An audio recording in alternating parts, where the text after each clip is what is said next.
Azərbaycan Respublikasının vətəndaşlarından ibarət qanunsuz silahlı birləşmələrin yaradılması, xarici xüsusi xidmət orqanları tərəfindən onlardan kəşfiyyat, pozuculuq, terror, təxribat məqsədi üçün istifadə olunması barədə daxil olan məlumatlar əsasında kompleks araşdırma tədbirləri həyata keçirilmişdir. Görülmüş müvafiq tədbirlərlə Azərbaycan Respublikasının hüdudlarından kənarda qanunsuz silahlı birləşmələrin fəaliyyətinin təşkili, həmin birləşmələrin tərkibində xarici dövlətin rəsmi şəxslərinin güdülməsi və digər cinayət əməllərinin törədilməsinə cəlb edilmiş, özlərini kriminal aləmin nümayəndələri hesab edən Azərbaycan Respublikasının vətəndaşları müəyyənləşdirilərək ifşa olunmuşlar.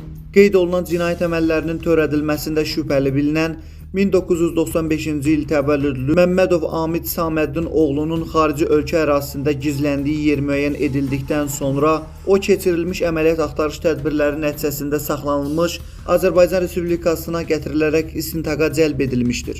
Eləcə də bu cinayətlərin törədilməsində şübhəli bilinən 1997-ci il təvəllüdlü Səfərov Nurlan İlhamoğlu və 1983-cü il təvəllüdlü İsrafilov Edik Nəbi oğlu saxlanılaraq cinayət məsuliyyətinə cəlb olunmuşdur.